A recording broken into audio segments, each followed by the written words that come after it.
Assalamualaikum warahmatullahi wabarakatuh. Bismillahirrahmanirrahim. Alhamdulillahi rabbil alamin. Wa bihi nasta'inu ala umurid dunya waddin. Wassalatu wassalamu ala asyrafil anbiya'i wal mursalin, Nabiyillahi Muhammadin wa ala alihi wa ashabihi wa dzurriyyatihi ajma'in, amma ba'd. Asyhadu an la ilaha illallah wa asyhadu anna Muhammadar Rasulullah wa ufawwidu amri ilallah, innallaha basirum bil ibad. Hasbiyallahu la ilaha illa huwa alaihi tawakkaltu wa huwa rabbul arsyil azim. Qala Allah ta'ala fi kitabihil karim hikayatan an nabiyillahi Musa alaihi salam. Rabbi shrah li sadri wa yassir li amri wahlul 'uqdatam min lisani yafqahu qawli.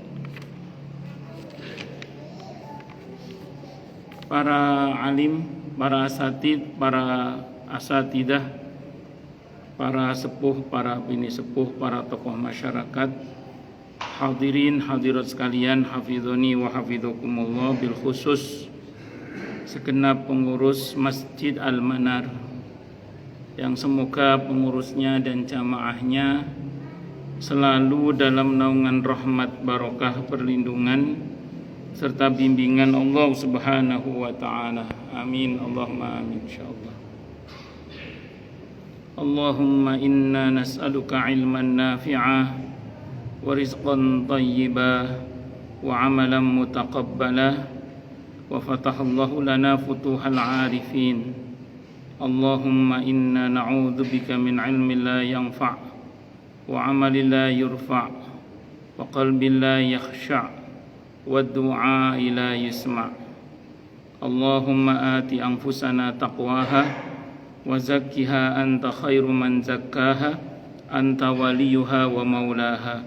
Amin, Allahumma amin, insyaallah. Masih melanjutkan kajian kita kitab At-Tadhkirah karya Al-Imam Al-Qurtubi rahimahullah rahmatan wasi'ah wa rahimallahu ulama al-muslimin. Qala al-muallif rahimahullahu ta'ala wa nafa'ana bihi wa bi'ulumihi fid dharain amin. Bismillahirrahmanirrahim. Babu ma jaa fi sababi qabdi malakil mauti li arwahil khalqi. Bab ini menerangkan tentang sebab kenapa malaikat maut yang diberi tugas untuk mencabut nyawa seluruh makhluk. Jadi kenapa kok malaikat maut yang ditunjuk untuk sebagai pencabut nyawa seluruh makhluk? Rawa Az-Zuhri telah meriwayatkan sifat Az-Zuhri wa Wahab ibn Munabbih dan Wahab ibn Munabbih, Wahab ibn Munabbih wa ghairuhuma, dan selain dari keduanya Az-Zuhri dan Wahab ibn Munabbih. Ma maknahu, apa yang menjadi maksud dari riwayat ini? Ini periwayatan bil makna. Jadi kalau hadis itu ada yang periwayatan bil lafzi, ada yang bil makna, dengan lafadznya, ada yang dengan maknanya. Makanya kadang antar hadis itu sama-sama Sahih Bukhari di pada masalah yang sama, kadang redaksinya beda-beda, tapi maknanya sama. Maknanya apa? Sama.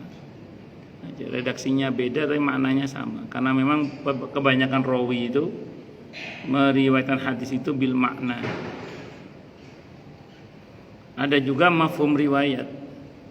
Jadi intinya gila ceritanya, itu mafhum riwayat namanya. Innallaha, sungguhnya Allah, ini makna kurang lebih makna dari riwayat yang sampai oleh Imam Az-Zuhri. dan Wahab ibn Munabbih. Innallaha, sungguhnya Allah, arsala Jibril alaihi salam, telah mengutus malaikat Jibril alaihi salam, liya'tiyahu, agar mendatangkan kepada Allah, min turbatil ardi, dari lempung bumi. Jadi Allah perintahkan agar Jibril mengambil lempung bumi agar disampaikan kepada Allah. Fa'ataha, maka datanglah malaikat Jibril ke bumi, liyakhudha minha, agar dia mengambil bagian dari bumi itu. Fasta'adat billah, maka bumi pun berlindung kepada Allah, min dzalika, dari semua itu. Maka fa'adaha, ya wis, malaikat Jibril akhirnya tidak jadi ngambil bagian bumi itu karena dia telah berlindung kepada Allah dari diambil bagiannya itu.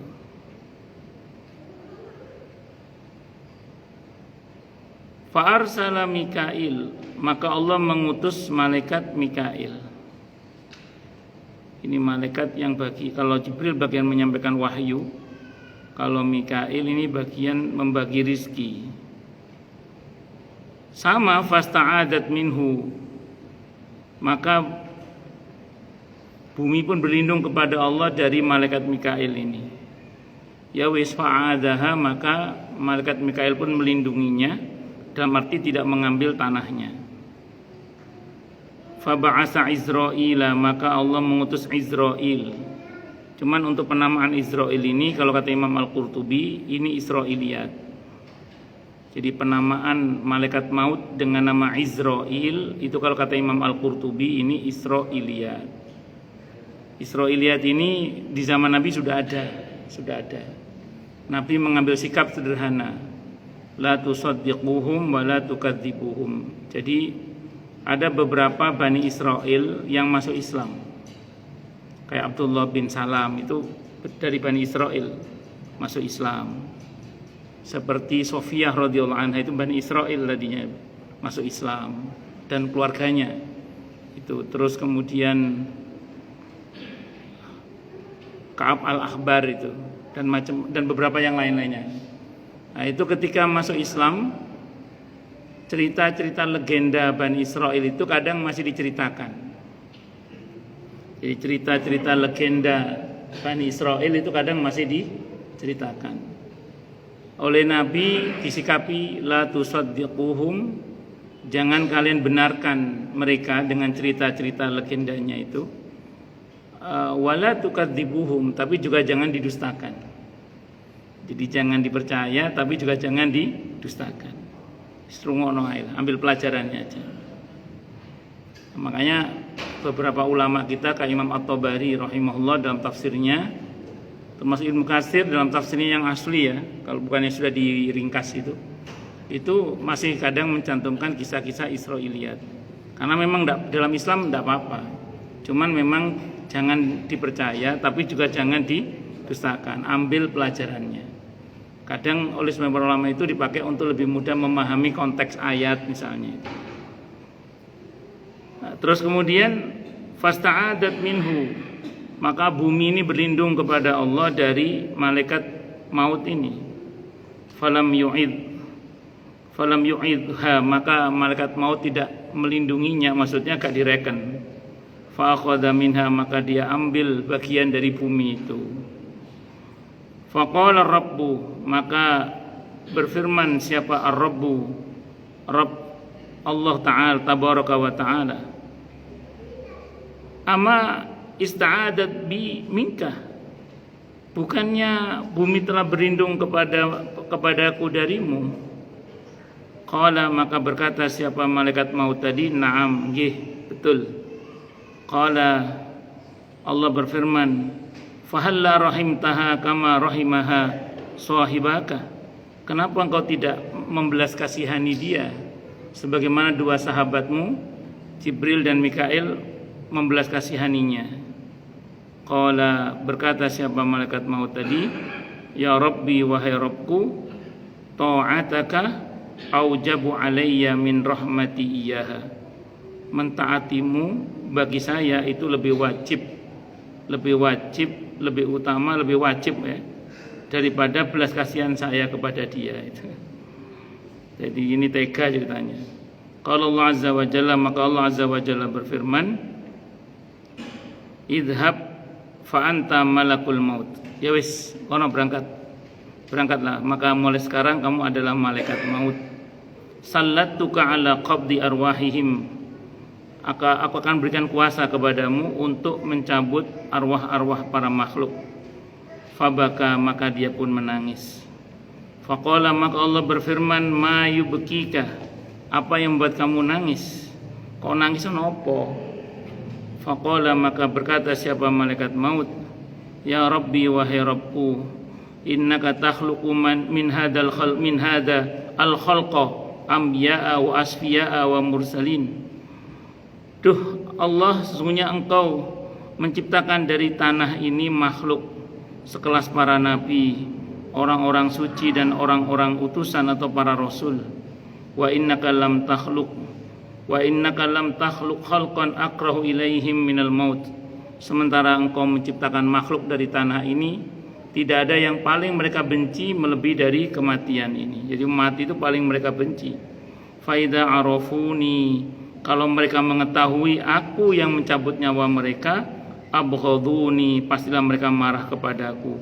Wasyatamuni, dan mereka pasti mencaci maki aku. Kalau Allah Ta'ala, maka Allah Ta'ala berfirman, inni, sungguhnya aku, sa'aj'alu lil mauti ilalan. Tidak usah khawatir, aku akan ciptakan untuk kematian itu sebab-sebab berupa penyakit, wasbaban, dan beberapa sebab yang yunsibuna, manusia atau mereka akan menisbatkan al-mauta, kematian itu, ilaiha, kepada sebab-sebab tadi itu. Wala yadhkurunaka ma'ahadan, mereka tidak akan menyebut-nyebut engkau. Makanya sampai sekarang kalau ada orang mati, pernah nggak ada orang yang berkata begini, iya ini kerjaan malaikat maut ini? Pernah nggak? Ada orang mati, kenapa mati? Biasanya, oh serangan jantung. Kenapa mati? Keracunan. Kan gitu, sering orang bicara sebabnya gitu. Ya semua pasti karena Allah, tapi sering orang bicara sebabnya. Kenapa mati? Kecelakaan. Pernah nggak jangan takziah, terus orang ngomong kenapa mati? Iya karena malaikat maut ini. Pernah? Nggak pernah.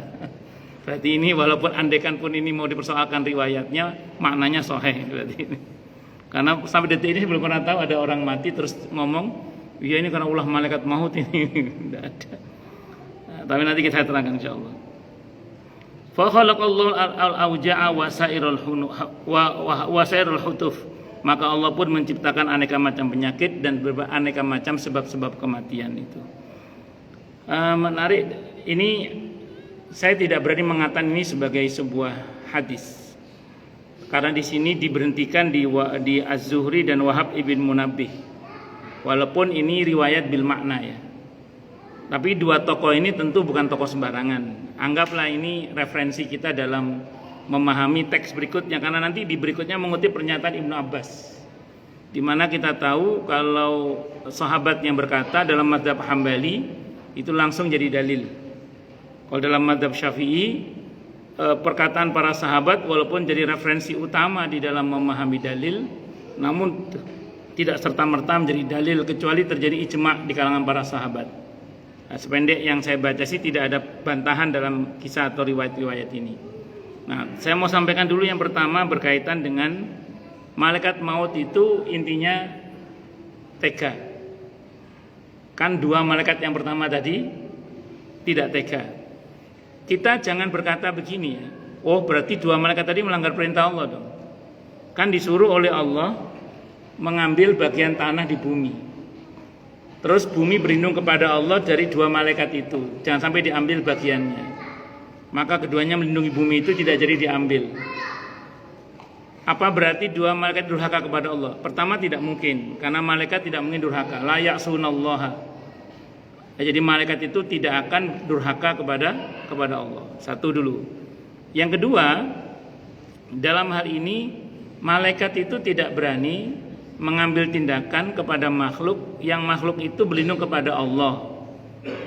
Kalau selagi belum ada konfirmasi dari Allah bahwa tetap ambil misalnya, maka malaikat ini ya pekewo.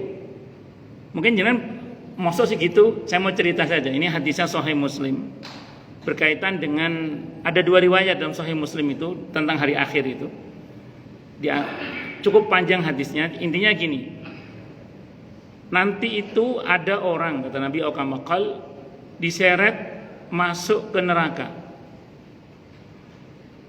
Begitu mau dimasukkan ke neraka, neraka nggak mau terima. Neraka nggak mau terima. Ini menarik, neraka nggak mau terima orang ini. Dalam riwayat itu ditanyakan, kenapa kamu nggak mau terima orang ini?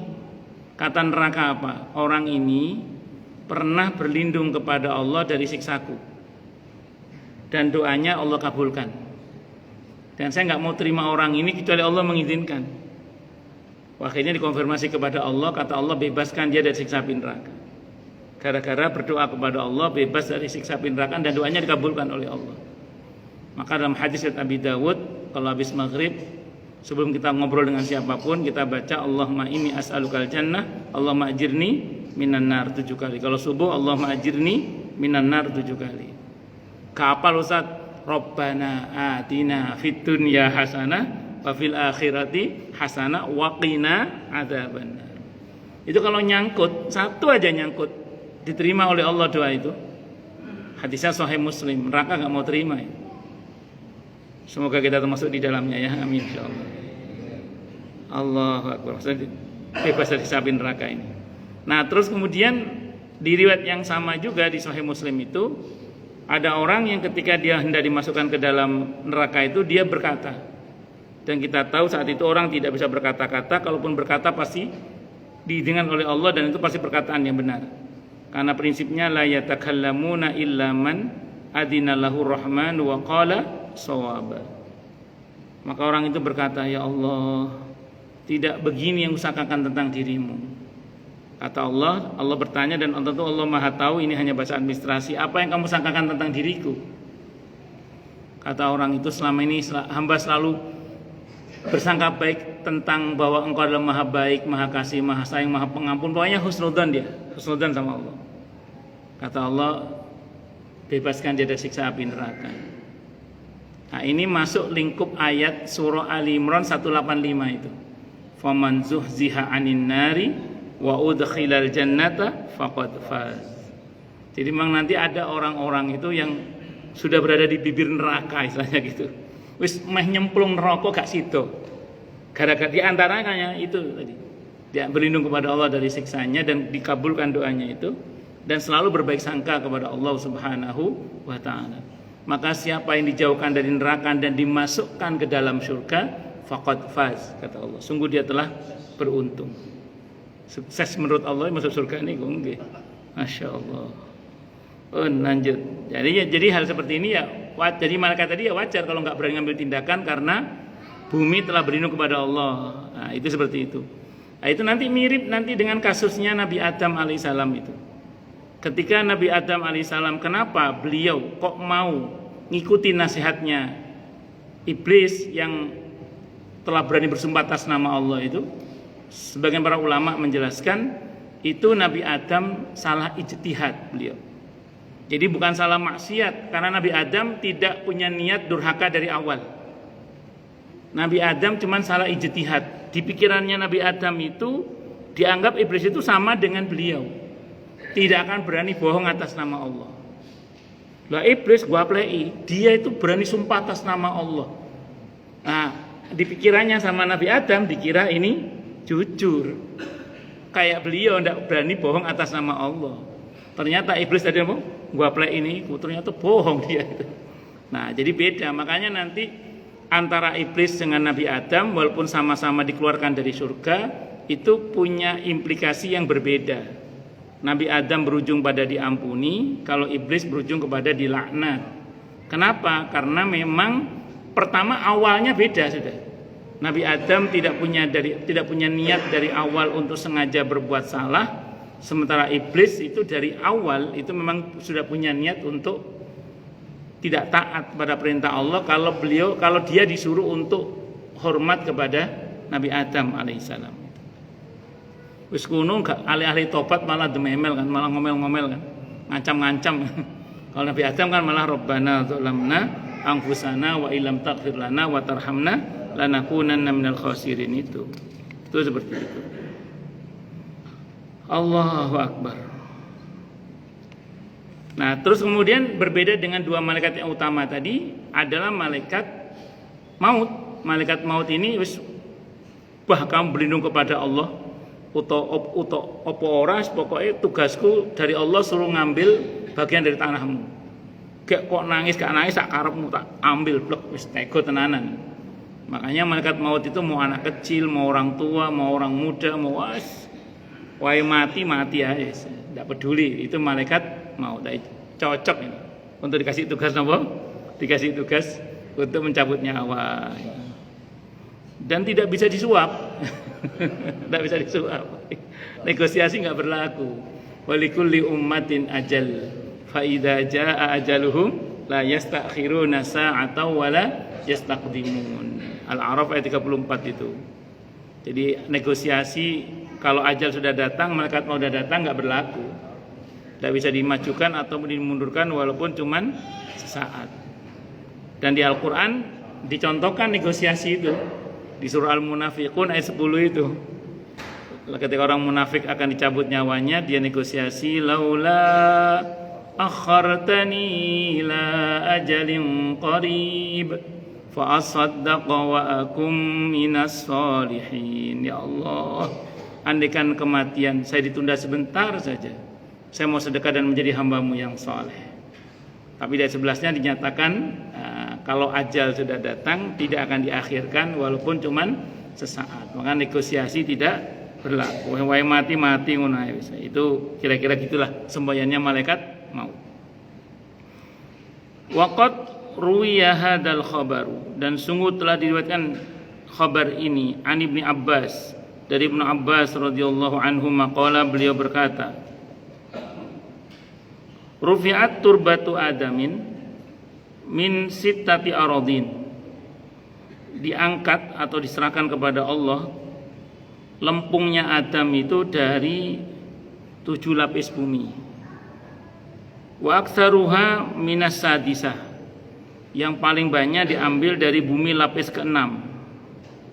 Walam yakun fiha minal ardi sabi'ah syai'un, tidak ada sedikit pun diambil dari bumi lapis ke-7.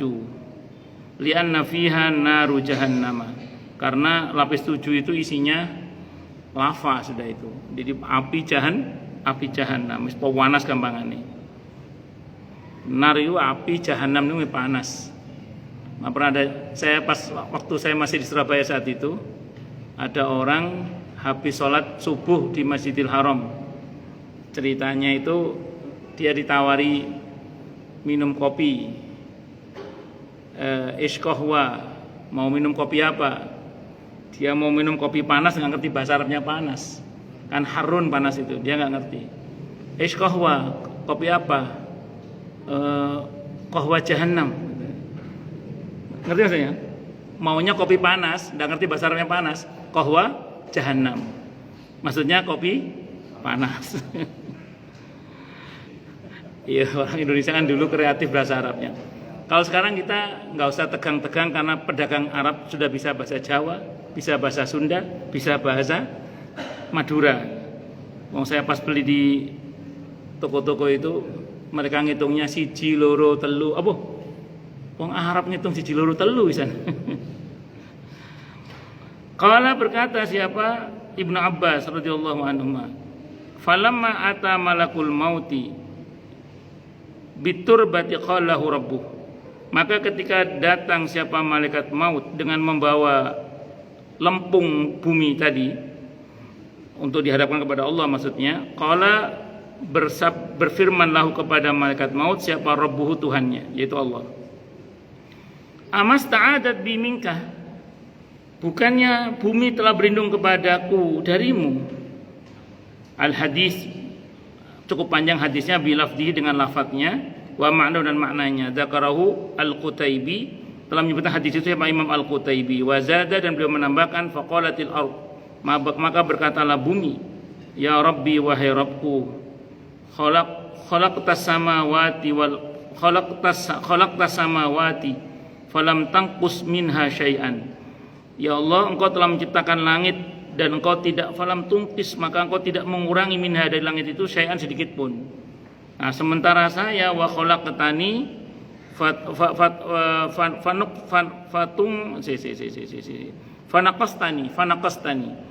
fanaqastani. Ya Allah, Engkau telah menciptakan aku sementara Engkau telah mengurangi bagianku, karena sebagian bumi itu diciptakan untuk Nabi Adam dan anak turunnya. Faqala laha ar-rabbu, maka berfirman kepada bumi itu siapa? Ar-rabbu, Tuhan yaitu Allah maksudnya. Wa izzati, dan demi keagunganku, wa jalali, dan demi kemuliaanku dan keagunganku, la'idannahum ilaiki, sungguh pasti akan aku kembalikan mereka semua ini kepadamu. Birrahum wa fajirahum, baik yang baik maupun yang jahat semuanya kembali ke perut bumi. Karena sudah Allah dah janji ya bahwa darinya Allah menciptakan dan kepadanya kita akan dikembalikan dan darinya pula nanti kita akan dibangkitkan. Itu udah janji Allah itu kepada bumi. Makanya setiap kita pasti akan kembali ke perut bumi, setiap kita. Makanya gini ya, sebenarnya kalau kita baca ayat itu, kita ini nggak usah resah soal kuburan sebenarnya. Bahwa kita yang hidup tetap secara muamalah mempersiapkan, monggo silahkan. Ada yang wakaf, ada yang membuat kebijakan, monggo lah, tidak apa-apa. Tapi sebenarnya semua kita sudah ada jatah kuburannya masing-masing. Karena semua kita pasti akan kembali ke bumi di mana kita diciptakan. Ada orang itu di Mekah tinggal 20 tahun pengen mati di sana. Rupanya dia berbahan dasar tanah Solo. Suatu saat saudaranya di Solo ada hajatan, dia pulang, meninggal di Solo, ya dikubur di Solo. Berarti tanahnya tanah Solo dia. Itu seperti itu. Ada orang yang mungkin dari tanah Mekah sana atau tanah Madinah sana, sehingga kemudian dia pas haji atau umroh meninggal di sana misalnya. Atau macam-macam. Berapa banyak orang yang memang tidak mati di negerinya kan, tapi di negeri orang lain. Karena memang dia berbahan dasar dari tanah itu. Jadi sebenarnya kalau secara etikot kita nggak usah khawatir soal kuburan sebenarnya. Tapi tidak salah secara muamalah Anda persiapkan. Tapi secara prinsip keyakinan kita tidak boleh memastikan bahwa itu pasti kuburan kita, karena belum tentu kita di situ haknya. Nah, gitu. Jadi secara muamalah sah-sah saja kita persiapkan, tapi tidak boleh dengan keyakinan bahwa itu pasti kuburan kita. Kenapa? Karena belum tentu itu tempat kita. Karena kita tidak tahu di bumi mana kita mati, dan kita nggak tahu dari bumi mana bahan dasar penciptaan kita ini kan. Itu. Tapi tidak usah khawatir. Dan saya ketemu kok ada banyak orang yang matinya mendadak untuk ukuran orang pada umumnya. Pemakamannya gampang ya ada. Ada yang sudah dipersiapkan malah sulit pemakamannya ya ono macam-macam. Sing ini sing ngono macam-macam. Sing salah bolongan barang ya ono. Jadi singkat cerita, wis baik-baik sama Allah jelas sekarang. Baik-baik sama Allah, baik-baik pada sesama. Insya Allah semua dimudahkan oleh Allah Subhanahu wa ta'ala. Itu seperti itu. Bahwa sebagian jenis cara muamalah mempersiapkan monggo, tapi secara sebatas muamalah saja, nggak usah diyakini itu pasti kuburan kita. Karena kita tidak tahu di bumi mana kita mati itu. Itu seperti itu. Allahu Akbar. Nah, terus kemudian faqalat, maka berkata siapa bumi tadi, wa izzatika, dan demi keagunganmu wahai Rabb, la antaqimanna mimman asaq, sungguh akan kami siksa orang-orang yang durhaka kepadamu. Dan kita tahu ketika mayit dimasukkan ke dalam kuburnya, semua kita pasti akan mengalami himpitan. Itu sunatullah, kecuali yang dikecualikan oleh Allah. Nah, bagi yang disiksa, maka dihimpitnya tidak akan semakin melonggar, justru akan semakin meremukkan tulang belulangnya. Tapi bagi yang dirahmati oleh Allah, sempit hanya di permulaannya, setelah itu dia dilapangkan dan dirahmati oleh Allah, bahkan sejauh mata memandang, bahkan kuburnya bisa menjadi taman-taman surga. Semoga kita termasuk yang itu. Amin. Allahumma amin insyaallah. Qala, berkata siapa, ini bisa Ibnu Abbas, bisa Al-Qutaibi, tapi kalau lihat dari alaman huwalah dhamir terdekatnya ini Al-Qutaibi. Summa da'a bi miyahil ardi, kemudian Allah memerintahkan agar didatangkan air bumi, malihiha, baik air yang asin, wa adbiha dan tawar, wa hulwiha dan manis, wa murriha dan pahit, wa tibiha dan yang wangi, wa matnatiha dan yang busuk.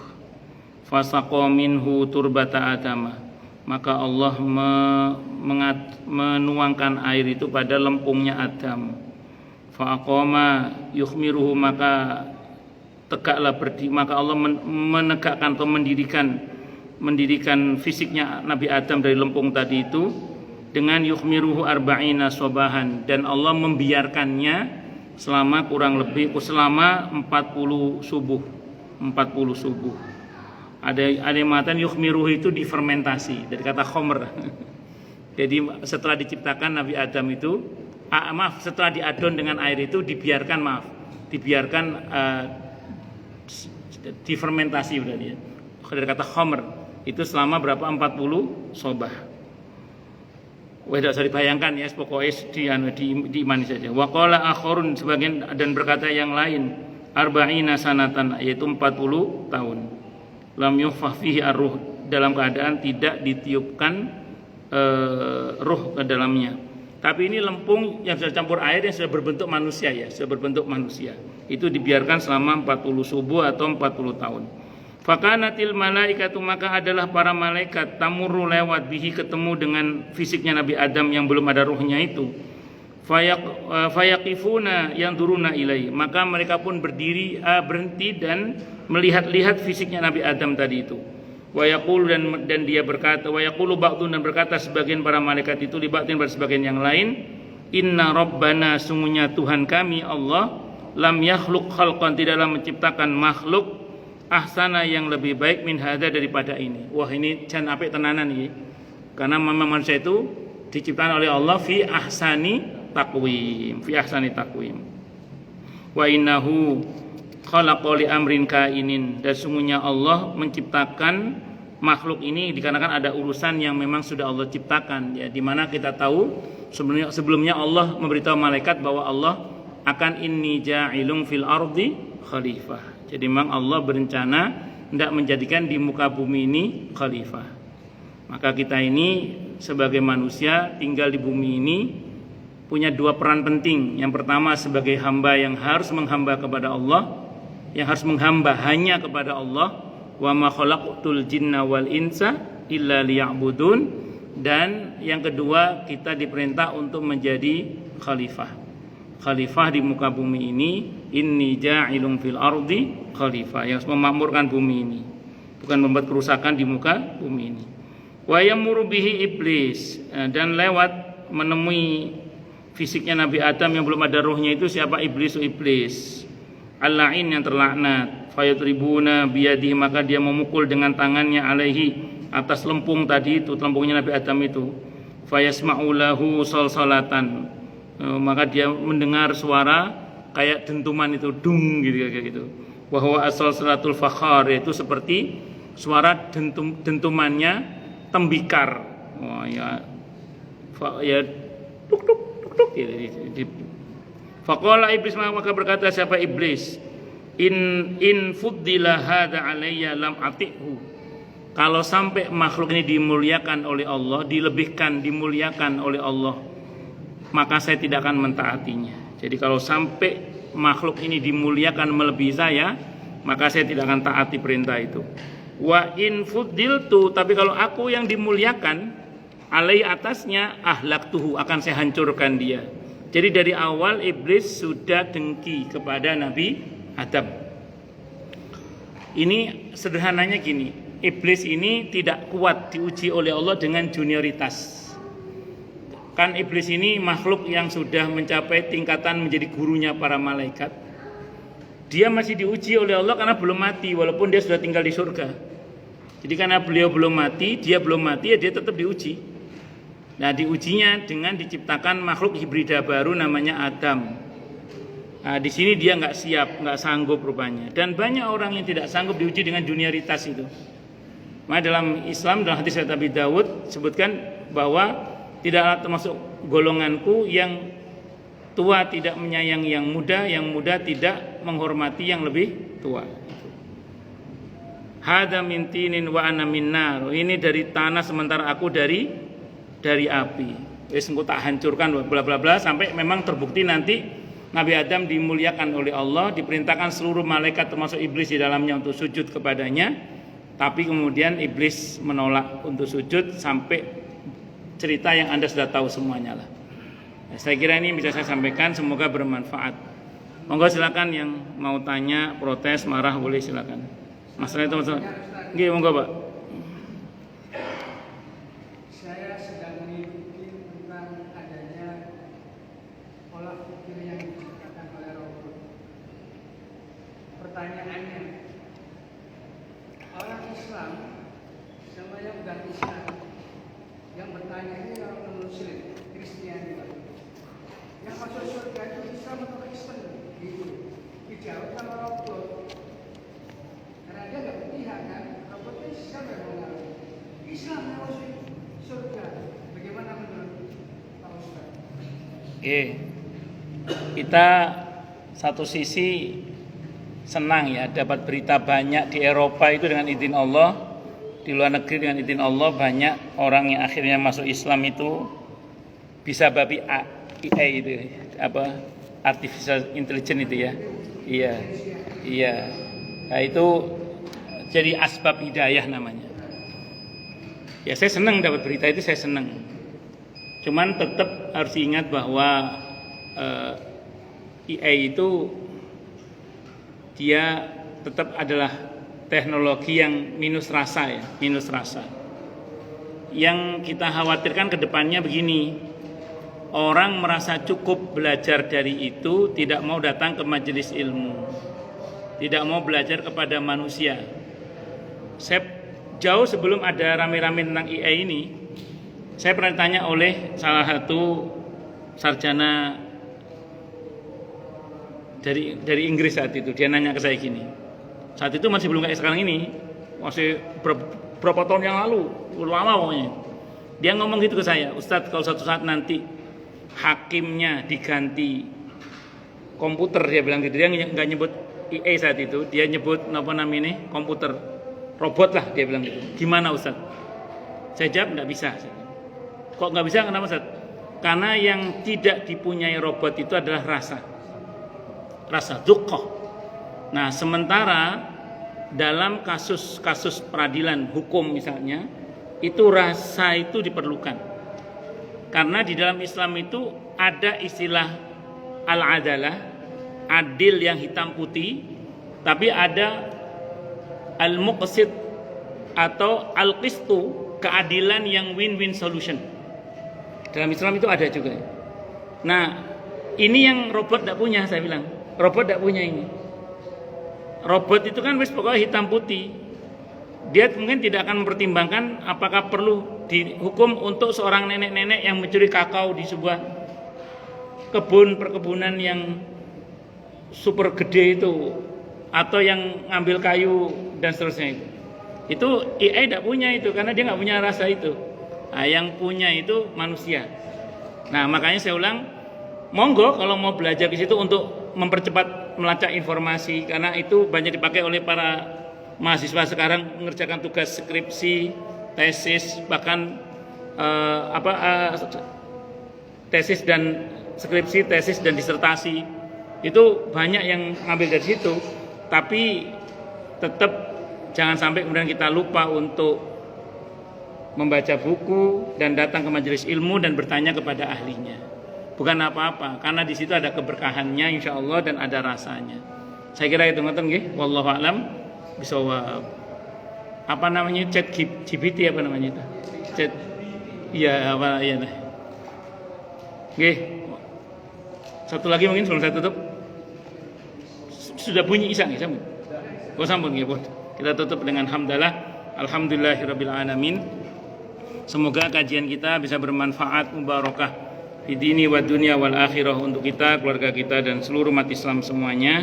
Dan mudah-mudahan kita semua dijadikan oleh Allah sebagai orang-orang yang sukses dunia akhirat, selamat dunia akhirat, bahagia dunia akhirat, dan dipermudah urusan kita oleh Allah fid dini wad dunya wal akhirah.